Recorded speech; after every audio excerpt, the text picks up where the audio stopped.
Ethan was going through the park when he spotted a cosy bench by the lonely fountain. Feeling the need for a break, he decided to sit down. People walked back and forth along the road. Some hurried about their business, while others leisurely strolled. Smiling young mothers pushed strollers, and small children rode scooters and bicycles. It was an idyllic picture.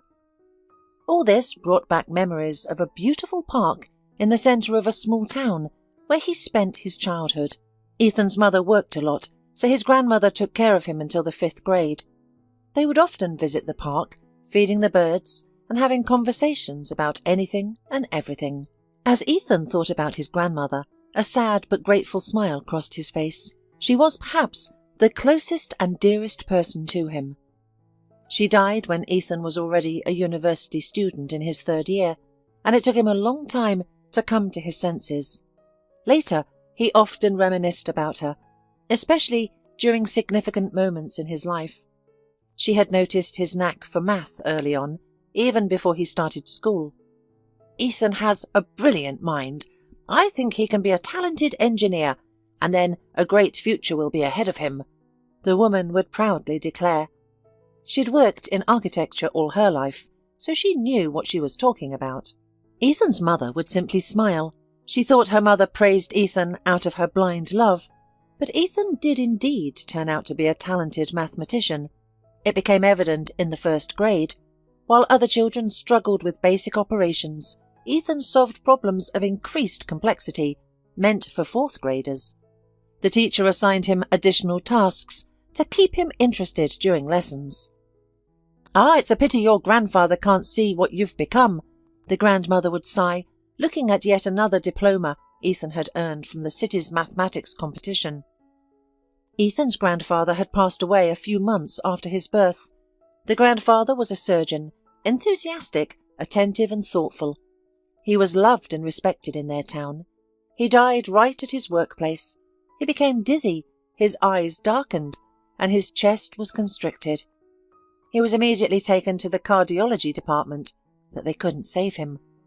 The grandmother often shared stories about her husband, creating a vivid and realistic image in Ethan's mind. So in a way, Ethan's grandfather remained present in his life. But his father, Ethan knew nothing about him. As he grew older, he began to ask questions, longing for a male figure to be by his side. His grandmother and mother, though wonderful and caring, could not fill that role. Ethan yearned for someone to talk to about masculine topics, to play sports with, and to discuss problems with. For a long time, both his mother and grandmother evaded his questions. "It's not my secret," his grandmother would say. As for his mother, she would either change the subject or claim to be busy. But one day she finally gave up. "He left me when he found out I was pregnant. He ran away, that's all." The usual story. He was from out of town. He said he was from the capital, but who knows? He was working here. He told me plenty of lies, then disappeared. All I know about him is his name and city of residence. After he left, I realized I was waiting for you. I also realized that I'd leave the baby behind no matter what. My parents supported me," the mother sighed. "After a few months, he appeared here again. He called me and asked me out. When he saw my rounded belly, he ran away. He was scared. You know, I didn't blame him. But I'm glad to have you. Well, that's about it. It's not a pretty story, so I don't want you to ask any more questions about it." Ethan was old enough to understand that it was hard for his mother to remember those times, because it turned out that she had behaved too frivolously.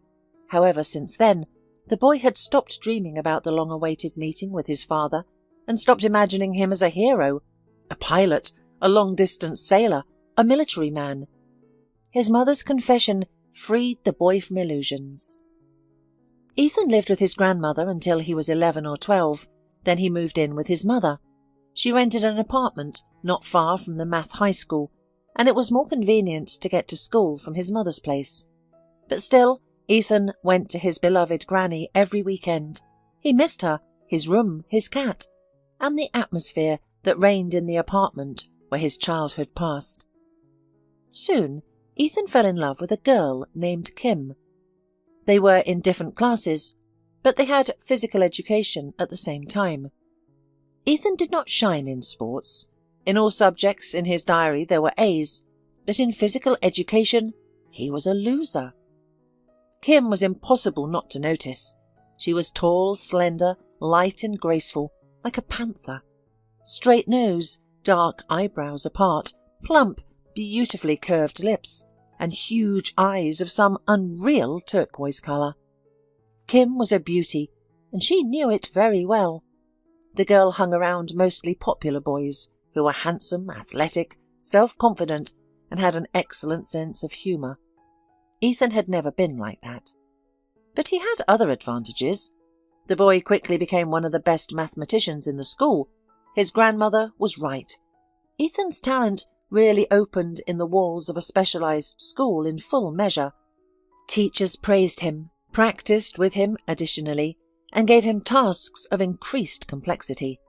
Then one day Kim approached him at recess.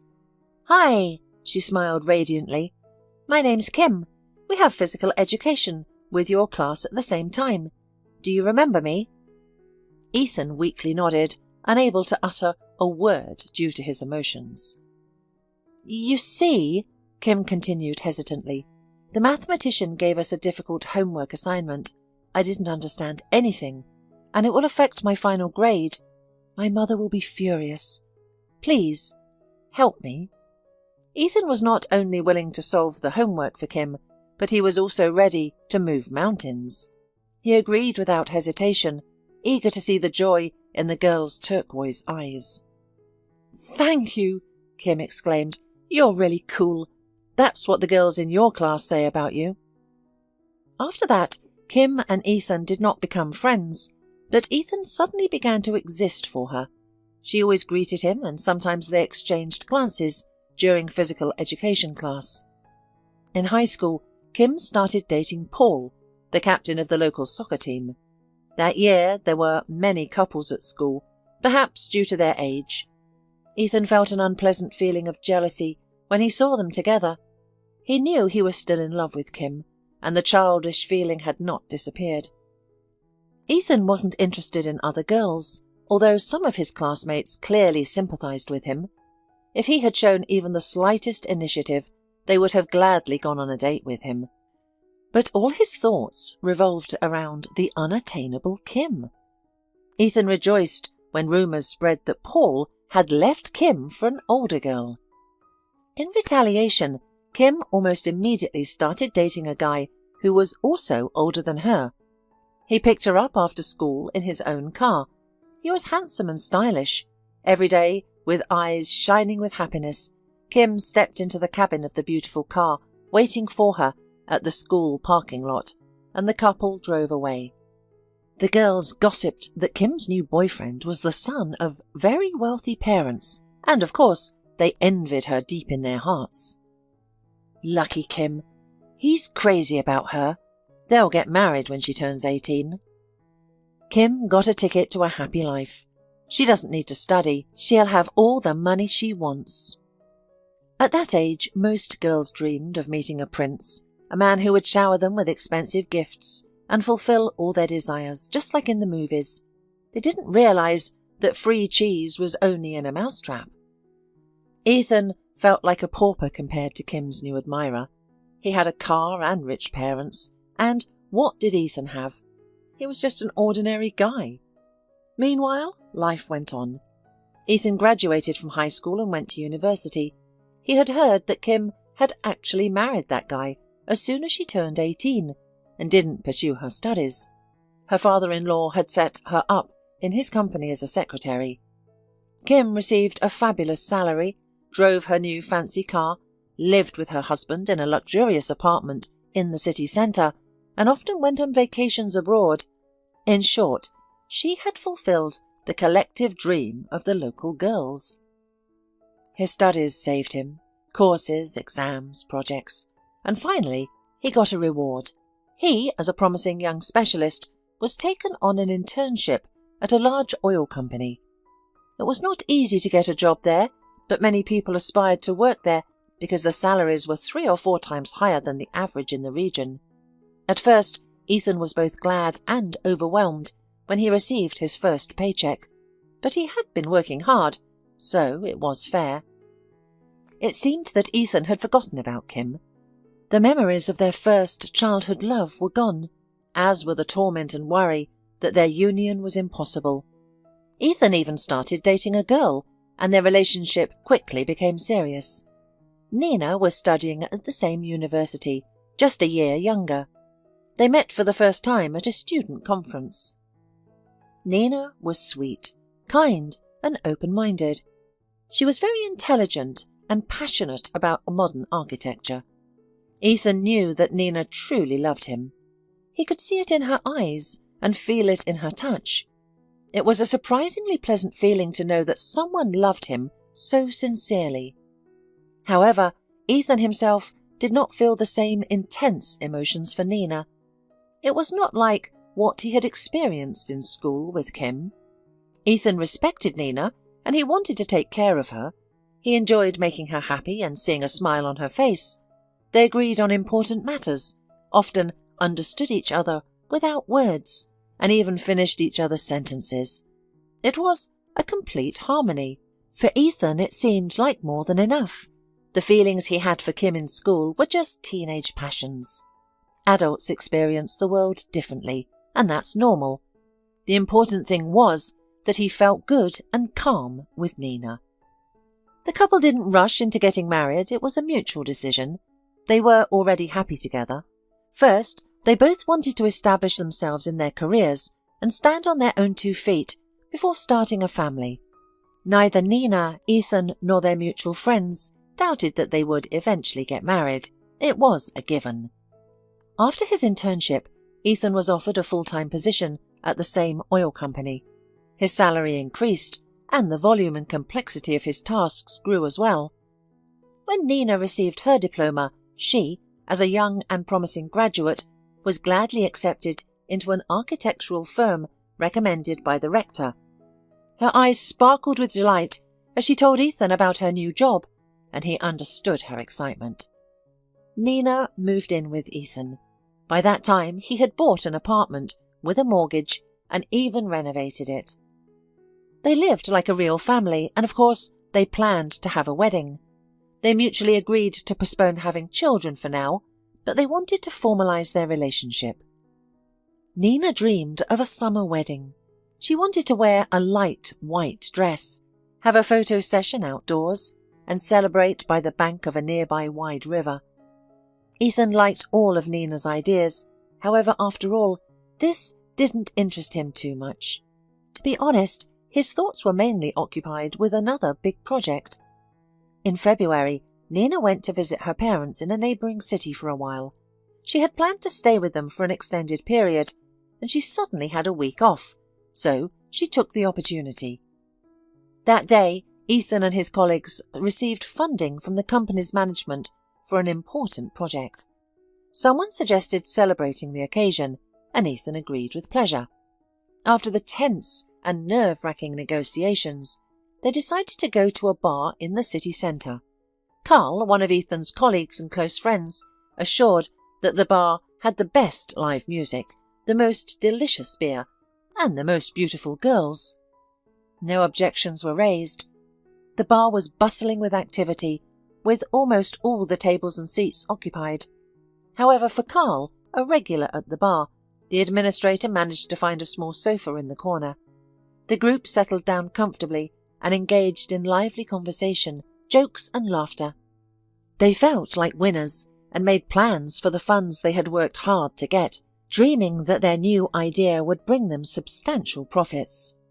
Suddenly, Ethan couldn't believe his eyes. He spotted Kim. Memories from their youth flooded his mind, causing his head to spin and his pulse to quicken. Even though he was a grown and established man, he felt the profound influence she had on him. It seemed that his feelings for her had not diminished or changed over time. It was unbelievable.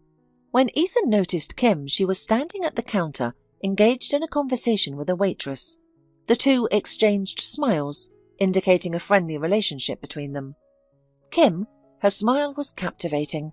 Her long hair, the colour of milk chocolate, cascaded freely on her shoulders.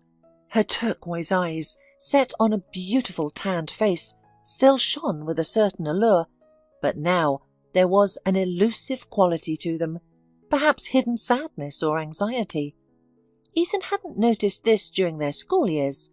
Kim was dressed in an emerald knitted dress, showcasing her slender legs, paired with bulky winter sneakers, creating a semi-sporty and elegant image.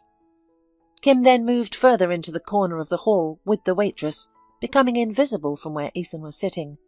He didn't want to lose sight of her, so he quickly got up and followed the girls. Ethan managed to catch a glimpse of Kim slipping into the back room, so he decided to wait.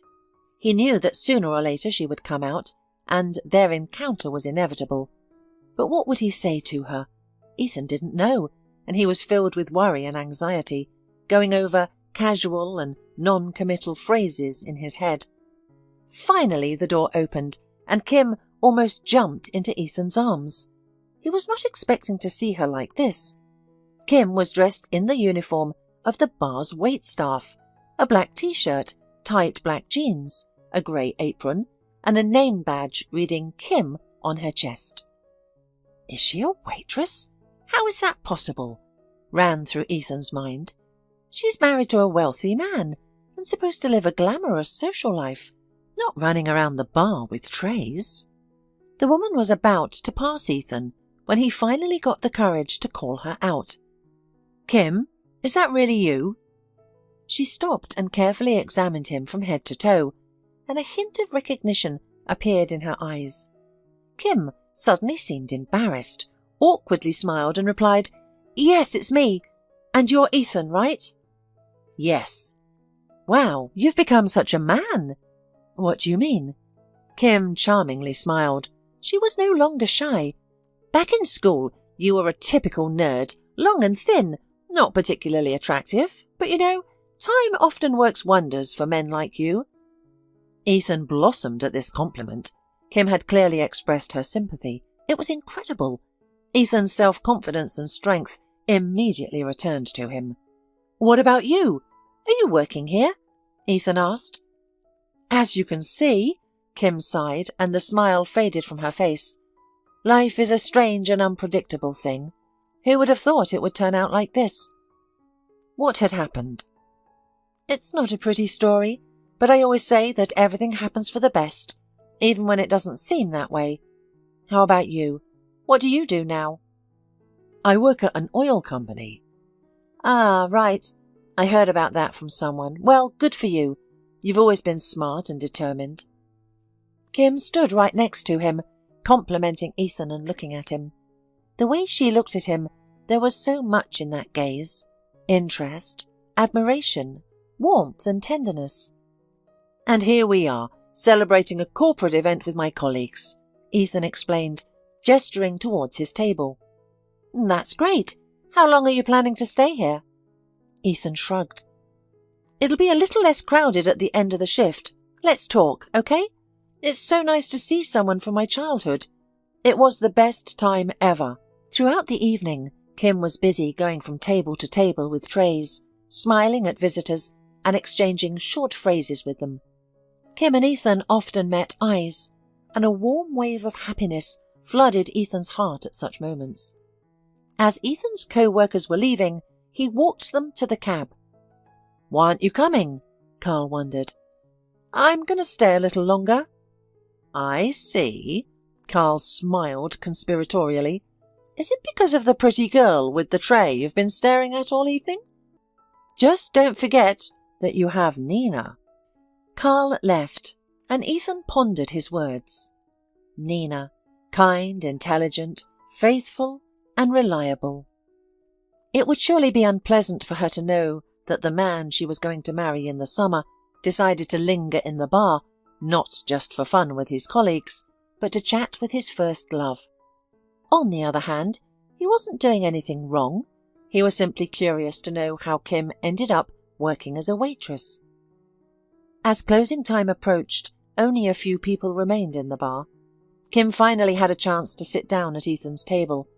She looked a little tired, but for some reason that made her even more attractive. "Oh, it's been a tough shift," she said, smiling at Ethan. "Can I order something for you?" "No, thanks. I'll have to get it myself then. And I'd better sit here, my legs are buzzing." "It's a requirement at our bar for waitresses to wear heels." "They look good on you," Ethan said. "Thank you, but a waitress uniform isn't something I'd want to wear, of course." "Then why?" "Well, it might be my fate. You know, I got married right out of high school to Oscar, who I dated in high school. Well, it was like a fairy tale at first. I couldn't even believe that kind of life was possible. A huge apartment that looked like it came from an interior design magazine. A loving, handsome, caring husband who drove me everywhere in an expensive car and showered me with gifts. A credit card that was regularly topped up with substantial amounts of money, without me even having to ask. Travelling, my dream job. Oscar's father hired me as a secretary for a top manager in his firm. My only job was to record calls from people trying to reach the boss when he was out, and to make coffee for him a couple of times a day. That was it. I sat in a beautiful office, read novels, played games on my phone, painted my nails, and chatted with female co-workers. I changed outfits all the time. Going to work was like a runway show. I felt so beautiful, and the salary was more than decent. What about your studies? Didn't you enroll in any college? Oh, I was naive and a fool. I didn't even think about it back then. I had a beautiful, bright and full life. It seemed like it would always be that way. But as time went on, the always attentive and alert Oscar changed. He started working late and going on endless business trips, returning with a tan for some reason. I, engrossed in new acquaintances, work and shopping, and didn't notice it immediately. But when I realised that something was wrong, I became frightened. That's when I realised that my happiness was fragile and illusory, entirely dependent on Oscar's attitude towards me, his decisions and his plans. Oscar kept drifting away, and it drove me into a panic. I tried to fix the situation with luxury lingerie, culinary delights and unusual gifts for my spouse. I even broached the subject of having a child, although initially we had agreed not to have kids. However, Oscar remained indifferent to all my efforts and attempts to restore our previous relationship, except for when I brought up having a baby. That made him a little angry. He said that we weren't ready yet. Then one day, I got into his cell phone when he was in the bathroom. Usually Oscar took his cell phone with him everywhere, but then he left the gadget on the table and I took advantage of it. And to my utter horror, I stumbled across my husband's correspondence with someone named Christina. It was clear that Christina was Oscar's mistress. The messages exchanged between Oscar and Christina were quite explicit. They included text messages interspersed with photos of Christina in revealing outfits, and there was even a video. When Oscar came out of the bathroom, I demanded an explanation. I expected that Oscar would try to justify himself, but he only shrugged his shoulders and said, "What's the big deal?" Only now have I realised that in Oscar's view of the world, having a mistress was a normal part of life. After all, Oscar's father behaved the same way, as did most of his father's friends. Men make money and do what they want. Women put up with everything and serve their husbands.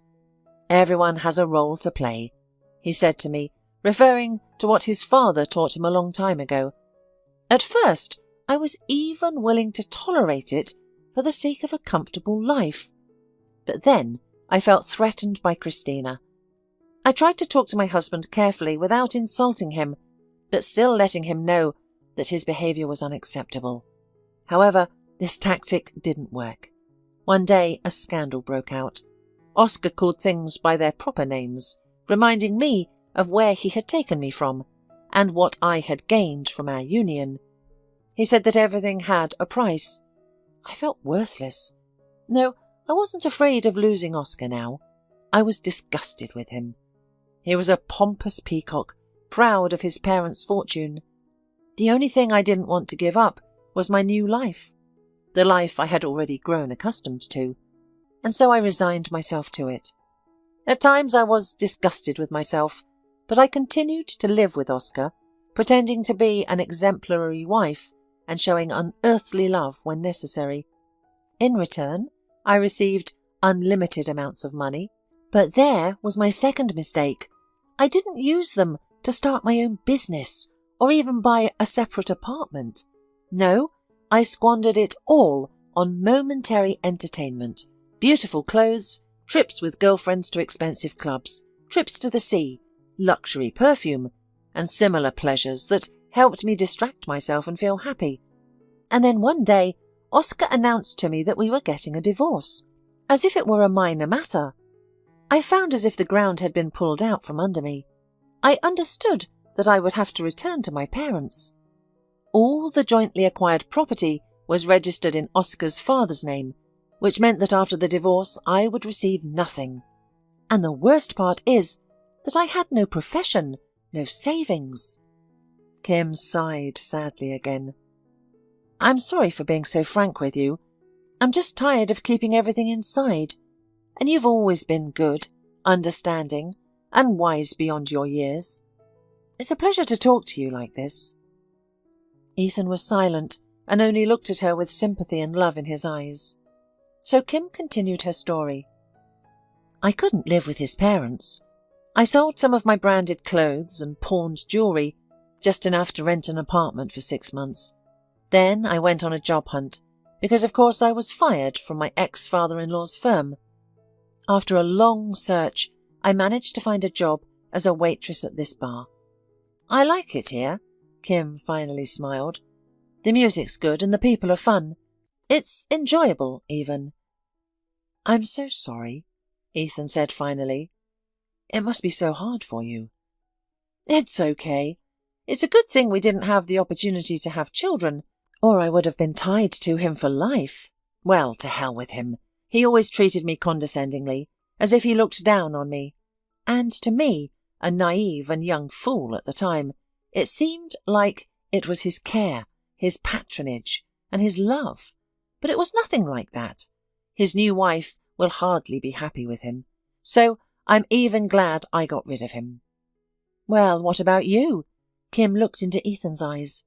Tell me about yourself. Do you have someone? No. Ethan lied for some reason. I don't have anyone. I'm single. He couldn't tell about Nina. Looking at Kim, he had neither the strength nor the will to do so. That evening they sat at a table near the wall, reminiscing about their past, joking and recalling mutual acquaintances. Ethan easily and naturally confessed to Kim how much he had been in love with her for several years. I wish I had known that. I was looking for sincere feelings and love, but the guys that were hanging around me, they just wanted one thing. I thought there was no other way. Then they walked around the city all night, not wanting to part. Ethan put his arm around Kim's shoulders, and she clung to him trustingly. She invited him to her place. Kim rented an apartment not far from the bar, and Ethan agreed. They spent the night together. Their first night. In the morning, Ethan felt truly happy because Kim was next to him. He felt an unprecedented surge of strength and a pleasant lightness of mind. This mood was not overshadowed even by the thought of Nina. He would talk to her, explain everything. Nina was smart, she would understand. Dreams must come true, otherwise life loses all meaning. Kim and Ethan started dating. He told her about Nina because he wanted to be sincere and honest with his beloved. Kim was clearly upset, tense and distrustful. This has happened to me before, she said in a slumped tone. There was a man in my life who promised he'd divorce me, but he didn't.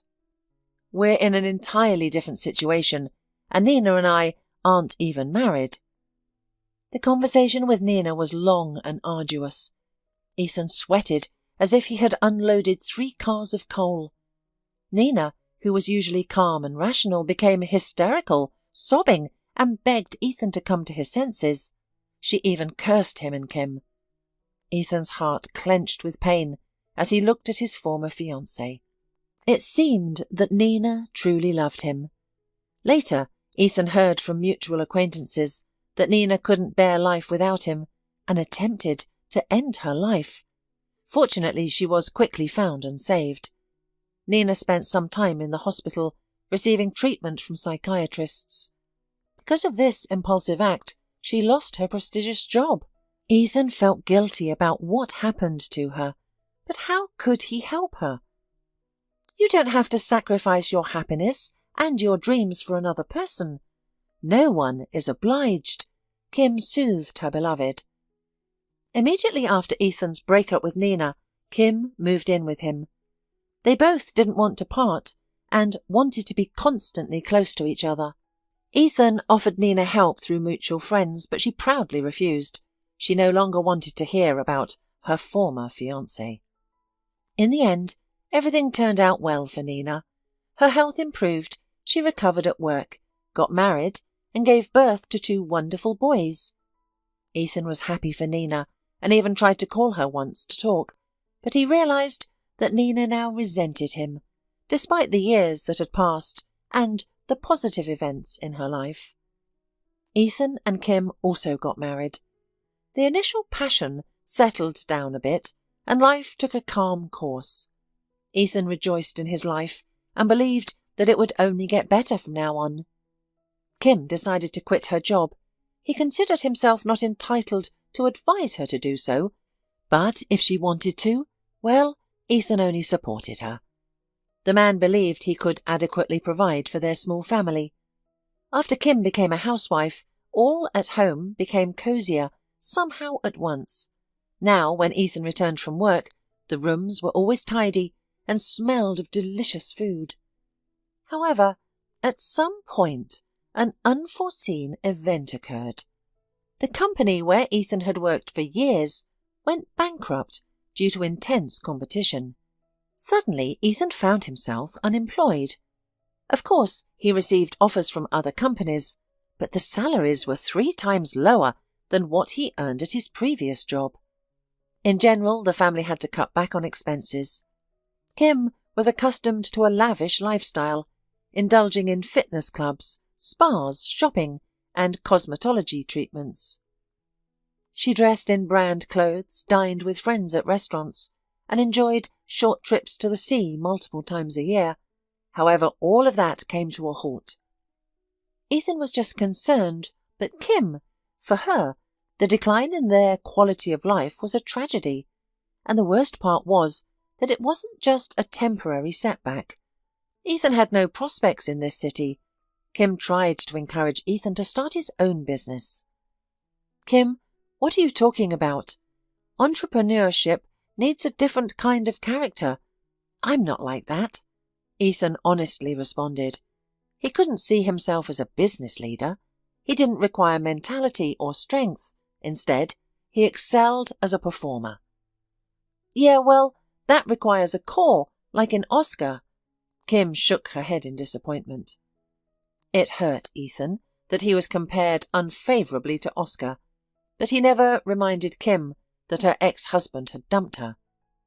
Since that conversation, Kim has refused to cook, clean, or do any housework, despite not having a job.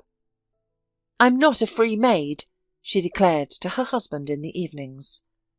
Ethan sighed and went to the kitchen to prepare something for himself, pasta, sausages, or fried eggs. He forgave Kim for her unfair reproaches and whims. He understood that she was going through a difficult time. He hoped that with time she would calm down. The most important thing for him was to preserve their relationship and avoid unnecessary conflicts. Then Kim informed Ethan that she was expecting a child. The father-to-be was overjoyed. However, Kim herself didn't seem thrilled and even considered getting rid of this unexpected pregnancy. Fortunately, Ethan managed to talk her out of it. The pregnancy was severe. Kim experienced discomfort, back pain, stomach pain, and constant mood swings. In all her suffering, she blamed Ethan for not being able to provide enough for her and the baby. Ethan felt guilty, but no matter how hard he tried, he couldn't earn as much as he had before. His salary was already considered very good by the city's standards, but Kim wanted more. Ethan believed that after the birth of their child, Kim would change. Hormones often affect pregnant women, and things usually return to normal. But in their case, that didn't happen. When Ethan came home from work, he often encountered a distressing scene. Their daughter crying in her crib, while Kim sat in another room, wearing headphones and engrossed in social media conversations. Ethan tried to discuss the upbringing of their daughter delicately, avoiding offence. He emphasized the baby's need for her attention, warmth and care. "Do you want to spoil her?" Kim used to say it angrily, narrowing her eyes.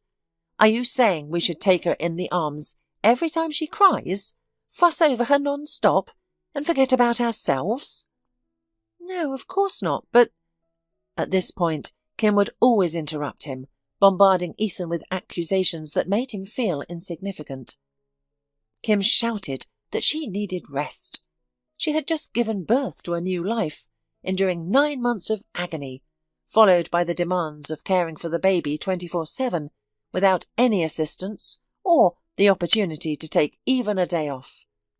"You can't send me to the sea for a week. We can't afford it. You can't hire a nanny so I can pursue my own interests. You have no right to dictate my actions, so just shut up." Kim's voice and expression were filled with hatred and contempt, leaving Ethan at a loss for words and unable to comfort his beloved. He felt like a complete failure. It was painful to realize that his beloved saw him as a miserable loser. He remembered how kind and friendly Kim used to be when they had more financial stability. He blamed himself for not being able to provide adequately for his beloved and daughter, as their relationship crumbled. Every day, after returning from work, Ethan willingly took on household chores, cooking, cleaning and playing with his daughter. He even enjoyed it. Then Ethan hired a nanny to relieve some of the burden on his wife. However, Kim remained dissatisfied even with this. She did not get along with the nanny, who didn't hesitate to point out her shortcomings in dealing with her own child, so they had to part ways with her. The next nanny was less talkative and more indifferent. Kim breathed a sigh of relief as she finally gained some freedom. She met with friends, went shopping, and indulged in spa treatments.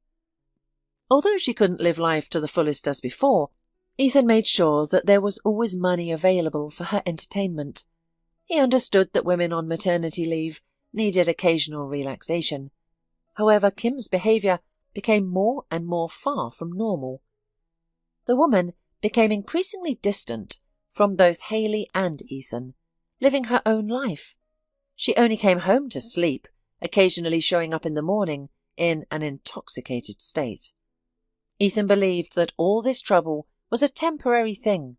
He still loved her and hoped that her behaviour was simply some kind of postpartum depression. However, by the time Hayley was almost a year old, not much had changed. Ethan often observed the behaviour of other women when he walked with Hayley or accompanied her to clinics. He noticed how mothers looked at their babies, caring for them with infinite tenderness. Hayley never experienced any of that. Her mother was cold and indifferent, only touching her when necessary and never playing, singing, or reciting poems to her. Ethan tried to start a business, believing that financial stability would improve Kim's state of mind. However, his attempts failed, and he ended up losing his savings. He also considered inviting Kim to see a family psychologist. He even found an excellent specialist, but he was afraid of her resistance. However, before he had a chance to discuss it with his wife, an event occurred that drastically changed everything. One day, Ethan was delayed at work and returned home later than usual. Kim was still not home. The nanny, a kind woman who endured irregular working hours without complaint, was taking care of Hayley. Ethan let the nanny go and quickly prepared dinner for himself. Hayley was already fast asleep in her crib. Ethan entered the bedroom he shared with Kim and looked around. His heart sank, sensing trouble. Something was wrong. Finally, he realized. There were much fewer of Kim's things. He harshly opened his wife's drawer. Many items were missing, including the jewellery he had given her when they were more financially stable, her favourite branded dresses, and other cherished possessions. Kim hadn't taken everything, but only the most beloved and valuable items. Clearly their daughter was not on that list. And then Ethan found a note in the kitchen cupboard that explained everything. It turned out that Kim had met George, a businessman from Germany, on social networks. Their non-committal correspondence quickly turned into something more serious. It turned out that George had even visited Kim several times, and they had spent time together, falling more and more in love with each other, and making plans for the future. In the note, Kim said that she had filed for divorce and given up to their daughter. Ethan felt as if the ground was slipping from under his feet. "Forgive me. It's as if I never existed in your life. Hayley, do whatever you want with her. Raise her yourself or put her in an orphanage. You're also free to give her up and start a new life. She was a big mistake, and I guess our marriage was too. When we met by chance in a bar, I thought there might be something between us, but it didn't work out. We're totally different. We're not right for each other.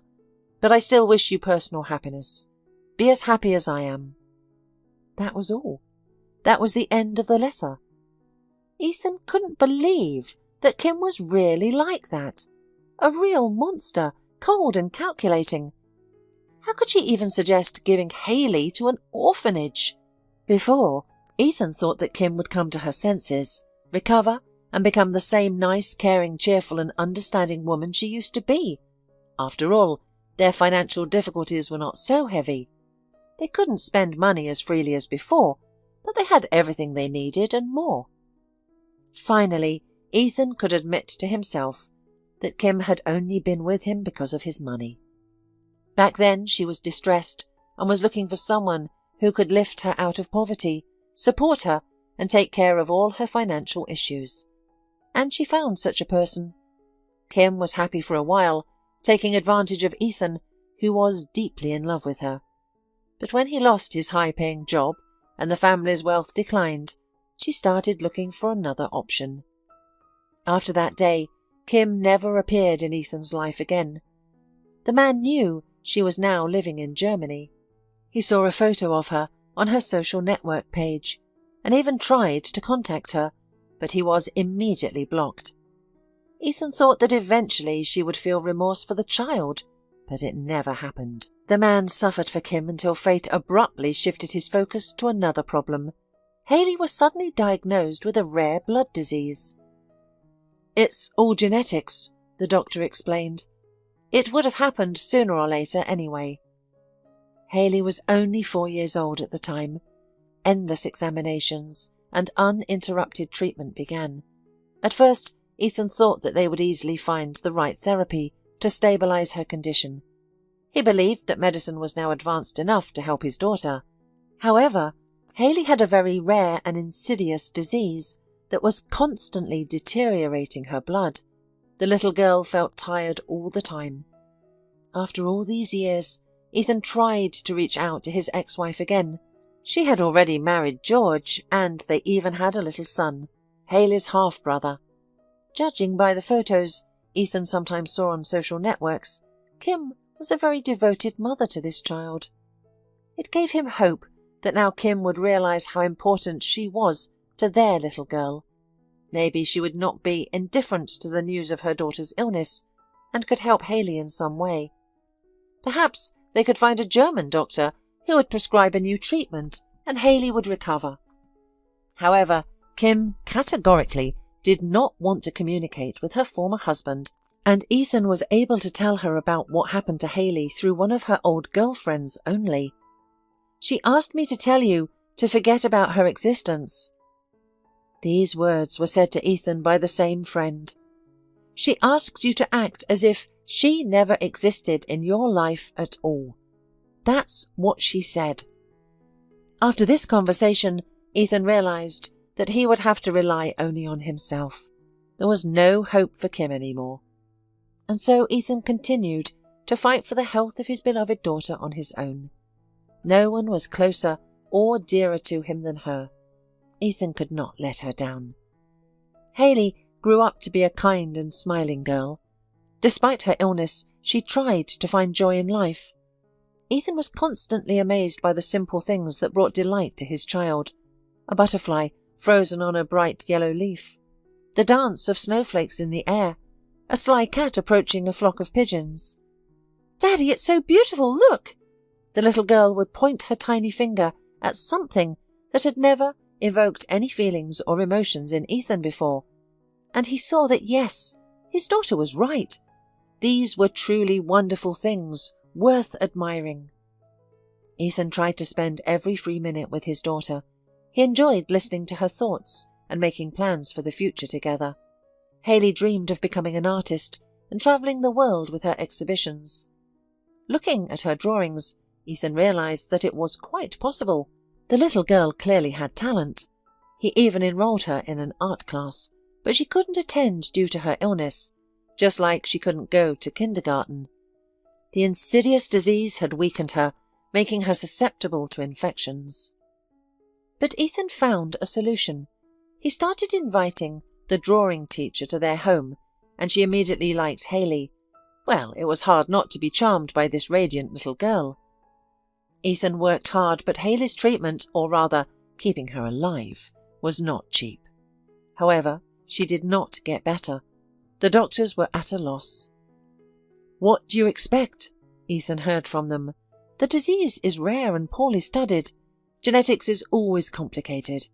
Unfortunately, your daughter drew the short straw at birth." All the doctors said more or less the same thing. "There are only a few specialists in the world studying this disease. The lines to see them are miles long. The treatment is expensive because each case is unique and requires extensive scientific study. Some patients achieve remission, but others find no relief." Ethan knew the names of all the doctors studying the disease that was slowly but surely killing his daughter.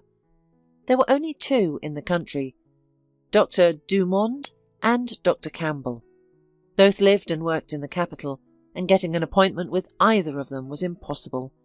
The queues were massive, and even just a consultation with these medical stars would require Ethan to take out a loan. Moreover, their schedules were booked a year in advance. Ethan was constantly told to call back in a couple of months. He called almost every week, but always received the same answer. "There are no available appointments. Call back in a month or two. Maybe something will open up." Ethan felt devastated and powerless as he looked at his daughter. Hayley was fading away every day, growing weaker and paler. Shadows appeared under her large turquoise eyes, just like her mother's. It was unbearable to watch. Ethan took a vacation from work and took Hayley to the Hematology Centre in the capital, where she would receive a maintenance course. Although this didn't provide a definite cure, it gave the girl some time. Ethan clenched his teeth, hoping for months and years of life for his daughter. She had to wait for treatment. However, even dedicated doctors who have spent their lives fighting such diseases might not be able to help. Ethan knew this well, but he had to try in case Hayley happened to be one of the lucky ones who recovered. There were chances, and not insignificant ones. He just had to find a way to reach these doctors. Every morning, Ethan would take his daughter to the clinic for the necessary procedures. Afterwards, he would bring her back to the rented apartment. Ethan hoped that after the treatment his daughter would feel better. This had happened before. Hayley would fall ill, be hospitalized, receive shots, medicine, drips, and blood transfusions, and undergo either complex and undoubtedly painful medical procedures. And for a while, Hayley would recover, even gaining weight. Her cheeks would regain their pink colour, and her movements would become lively. Ethan had hoped for the same outcome this time, but it didn't work. Hayley remained weak and indifferent, as usual.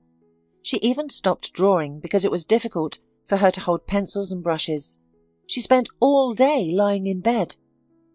Ethan asked the doctors questions, but they just waved their hands and explained that the disease takes its toll, and this is what happens to children like Hayley sooner or later.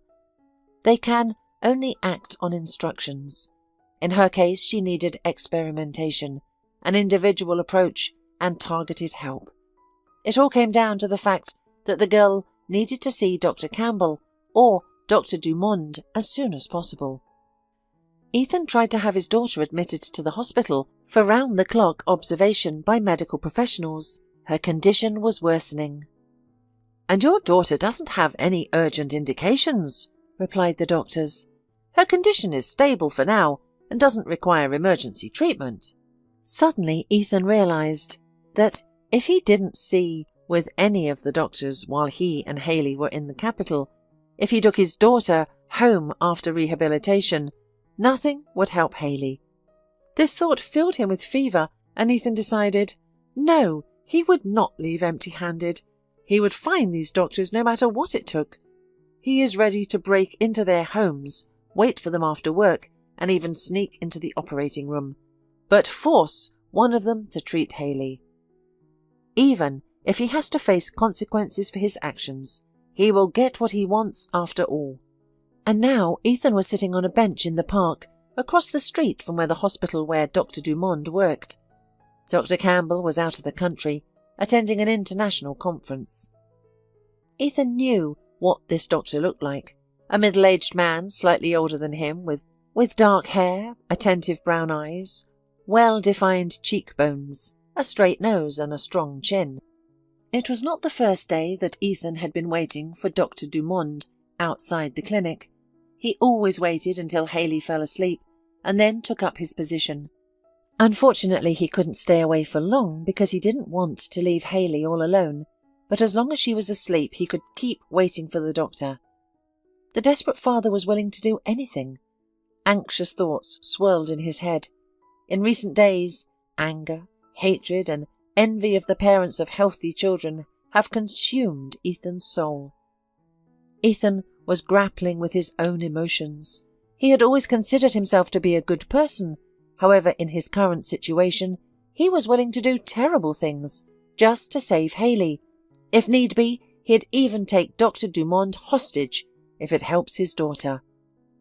"Why do you look so sad?" Ethan was startled by a clear, melodious voice that interrupted his gloomy thoughts. "Why do you look so sad?"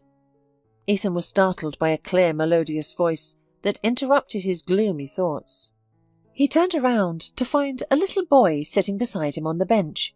The child, who appeared to be around 7 years old, had big blue eyes, a button nose speckled with freckles, and a curious expression. His shaggy blonde hair wanted a trim, but there was something endearing about it. The boy seemed to come from a caring, yet financially struggling family. His clothes were outdated, likely passed down from another child, and his sneakers were dusty and well worn. However, his shirt was clean and pressed. "Why are you sad?" the boy asked again. "Oh, it's nothing. I'm just lost in thought," Ethan replied. "No, I can see that, but don't worry, everything will be all right. Sometimes things start off bad, but they eventually get better," the boy reassured the man. "You're right," Ethan smiled. It was impossible not to smile when looking into those clear blue eyes. There was an innocence and brightness in the boy who radiated a special energy. "Why are you wandering around here all by yourself? Where are your parents?" Ethan looked around, concerned that such a young child was walking alone without much caution. It wasn't proper for a child of his age to approach and strike up a conversation with a stranger. "I'm alone today. My grandma is sick, so I came here to see my friend. He waits for me every day. We help each other," the boy explained. "It sounds like you and your friend have a genuine bond," Ethan remarked with a smile. "Keep that friendship alive. It's rare to find such a connection." "I know," the boy replied with a smile. His missing front teeth made his smile both amusing and endearing. He was a remarkable child, speaking so confidently and naturally. "So your grandmother is sick and your parents are probably at work. Is that why you're here alone? Does your grandma know where you are, or did you leave without telling her?" Ethan inquired. "She knows, don't worry, I'm a big boy. I understand everything, and I know how to be cautious around strangers," the boy reassured him. "What about me?" Ethan asked in surprise. "I'm a stranger to you, yet you're talking to me." "You seem like a good person," the boy replied innocently. "I can tell from the way you look." Ethan's eyes welled up with tears. The child's trust and innocence were heartwarming. He referred to Ethan as good, unaware of the heavy thoughts weighing on his mind. Ethan was willing to commit a crime for the sake of his daughter, yet this boy saw goodness in him. "Nevertheless, you should be cautious about strangers. People can be unpredictable, you know. Your parents must have told you that," Ethan cautioned. "They didn't," the boy shook his head. "I don't know my parents. I don't even remember them. My grandma takes care of me. My parents died when I was very young. They were in a car accident. I was in the car too, but I survived without any injuries. My grandmother always says that the angels saved me because I still have to grow up and make this world a better place. My name is Travis, by the way, and you?" "I'm Ethan." As they continued their conversation, a woman in a green coat rolled a cart filled with freshly baked goods past them. Ethan couldn't help but notice the longing look Travis gave the cart. It dawned on him that the boy came from a visibly poor family and must be hungry. "Travis, did you have breakfast today?" Ethan asked, concern evident in his face. "A friend of mine gave me a sandwich, but it was a long time ago," the boy said. He was obviously hungry, but he didn't dare to ask due to his modesty and shyness. Ethan caught up with the saleswoman and bought 2 puffy buns with raisins. He handed one to Travis, who immediately devoured it like a hungry wolf. It was a delight to watch the child's appetite for the bun, especially after Ethan's unsuccessful attempt to feed Haley porridge all morning. She hadn't eaten anything recently. "And the second bun for you?" Travis asked. "Why don't you eat it? It's delicious." "No, it's for my daughter," Ethan replied. He thought that maybe Haley would like to try at least a piece of the flavourful pastry. He would be happy if she could eat even a quarter of it. "Wow, you have a daughter! What's her name? How old is she?" "Haley. She just turned 6. "Why didn't you take her to the park? The weather is so nice. We could have gone for a walk or a run. You see, Travis, Haley is sick." "A fever?" the naive kid asked. He probably doesn't know that there are worse diseases in the world. "No, it's more serious than that. I wish she only had a fever. Unfortunately, it's something blood-related, something hematologic." Ethan stared at the child in amazement. How would he know such words? It didn't match the image of a snuggle-toothed, toothless boy. "Wow, how do you know such things?" "My friend knows a lot about diseases. He tells me sometimes," Travis explained. "You know, your daughter needs fresh air and positive emotions." "I agree," Ethan sighed. Travis surprised him more and more. "But Haley is too weak to walk in the park." "Then let me visit her at your place. Do you live far away? I want to be a doctor when I grow up. I already know how to make Grandma feel better when I put my hand on her forehead." "And your grandma won't mind if you visit strangers?" "She won't," assured the little fellow. "She knows I'm good at judging people, and I can spot the bad ones from a mile away." Ethan thought for a moment. On one hand, this wonderful boy was right. Haley really needed positive emotions. Ethan didn't know how to please his daughter. She showed no interest in toys and cartoons. She couldn't eat chocolate or sweets, and she lacked communication with other children. And here is Travis with his tempting offer. Ethan realized he might get into trouble for it. However, he decided to take the risk for the sake of Haley. Travis was radiant, open and sensitive. If this little boy would bring even a little joy to Haley, it meant that Ethan's risk was worth it. When Ethan and Travis entered the apartment, Haley was no longer asleep. She was lying on the bed, staring blankly at the ceiling. When she saw the unfamiliar boy her father had brought, the girl became slightly animated, her eyes lighting up with interest. "Who is this?" she asked, raising herself on her elbows. "It's me, Travis," the boy introduced himself. "Your dad and I have become friends. I've come to visit you." "And I'm Hayley." "I know. Ethan's told me. I know you're sick." "Yes," the girl nodded sadly. "Well, don't worry. Doctors are good now. They can cure everything. You know, when I grow up, I want to be a doctor too." "And I want to be an artist." "Are you good at drawing?" "Yes," Hayley answered proudly. Ethan was pleased to hear her voice. Previously, his daughter had been indifferent to everything, but suddenly she joined the conversation so vividly. "Dad, take out my folder with drawings. I'll show Travis." Travis climbed onto the blanket next to Hayley, and she began to show him her masterpieces. Travis looked at the drawings with interest, and Hayley told him something about each one. They were clearly enjoying their time together. Ethan smiled at his daughter's enthusiasm and went into the kitchen in this space. He decided to take a moment to prepare something for dinner. Perhaps with Travis around, Hayley would eat well too.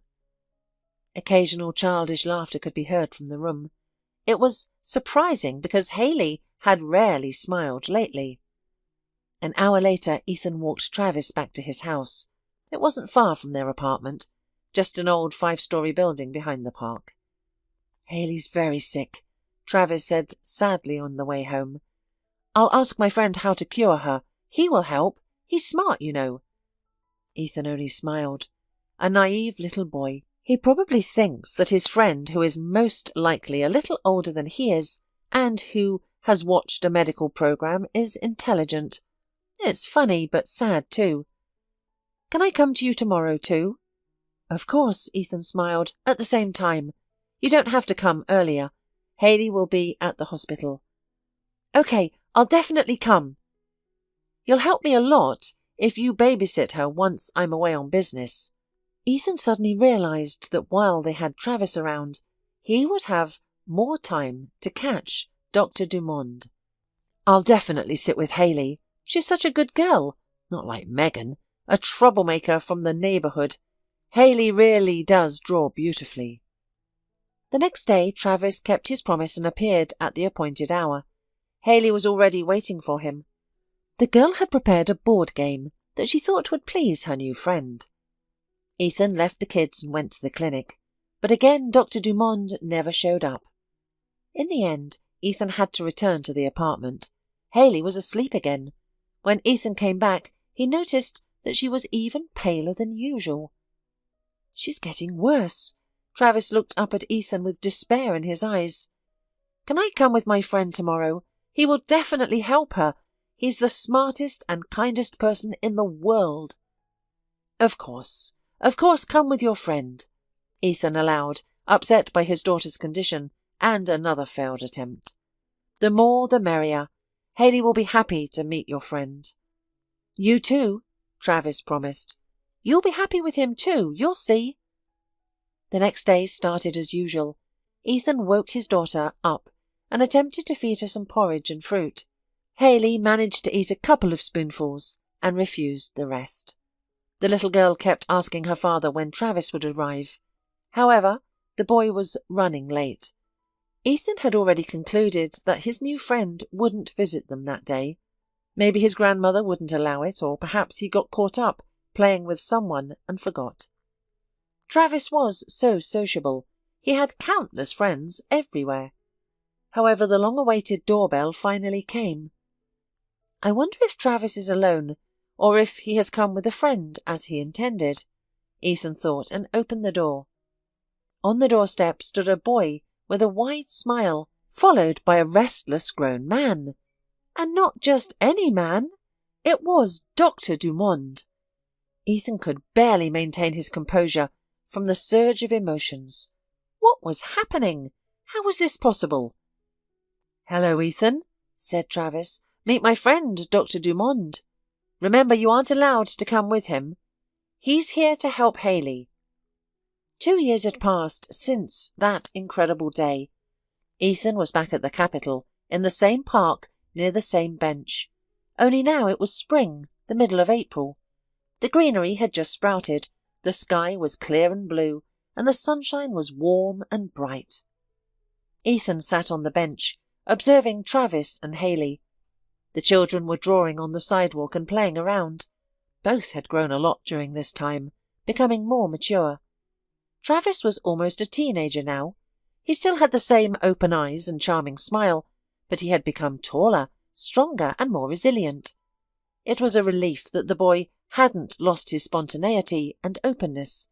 He would probably remain that way forever, kind, attentive and sensitive. Haley was already 8. 2 years ago, Ethan never imagined that his daughter would attend a regular school. At best, he had expected homeschooling, and at worst, Ethan didn't want to think about it now that everything was behind them. "She beat me again! Ethan, she beat me again!" Travis's voice was filled with admiration. Haley smiled proudly and Ethan grinned. He understood that Travis always let Haley win, making her feel strong and agile. The boy knew that she needed positive emotions and self-confidence, so he tried his best. He acted as if he were at least 10 years older than Haley, a little sage. On that memorable day, Ethan could hardly believe that Dr. Dumond himself was Travis's friend. Yes, the boy had mentioned several times that his friend knew about medicine, but he had never imagined that he was one of the 2 most famous doctors in the country. Dr. Dumond turned out to be a very kind and pleasant person. Ethan shared his troubles with him. While the men were talking, the children resumed playing that same board game in the bedroom. Dumond became horrified at the difficulty people had in getting an appointment with him. He was completely unaware of the situation.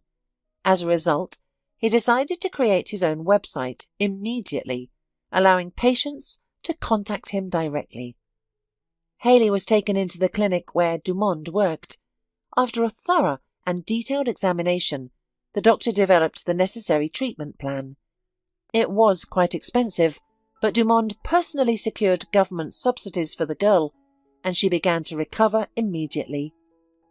Unfortunately, it was not possible to completely cure the disease. Haley will have to take medication for the rest of her life, but from now on, she will be no different from other healthy children. Haley started school on time, attending both regular and art schools. Every year she had to go to the capital for rehabilitation and examinations. Both the daughter and the father were happy about this, as they looked forward to seeing Travis, a wonderful boy who played a significant role in Haley's life. You might be interested in how Travis and Dr. Dumond became friends, considering they came from different backgrounds. Travis met Dr. Dumond at the hospital where his grandmother was admitted. The little boy was anxious about the only native person, cried, and could not calm down in any way. Dumond was the only person who managed to help Travis. During this time, Travis's grandmother was in critical condition. When the danger passed, Dr. Dumond shared the good news with Travis. By that point, the boy and the man had developed an incredible friendship. Travis informed his new friend that he aspired to become a doctor, giving them even more interesting topics to discuss. Dr. Dumond was moved by Travis's story. He didn't want the boy to be in an orphanage while his grandmother was ill, so he took him in. His wife gladly welcomed Travis as a guest. They already had a son of the same age, and the boys got along well. From then on, Travis visited Dr. Dumond.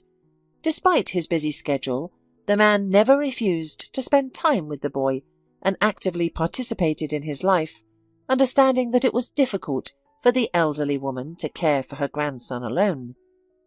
When Travis tearfully told Dr. Dumond about Haley, he couldn't remain indifferent. With time, Ethan and Dr. Dumond also developed a friendly relationship. The doctor personally ensured that Haley received all the necessary procedures. Sometimes they would discuss other topics, but most often They discussed Travis. His fate now mattered to both of them. "What a wonderful boy," Ethan exclaimed. "I wish I had a son like him." "Intelligent and, most importantly, empathetic," Dumond agreed. "The ideal combination for a future doctor. He will save more than one life."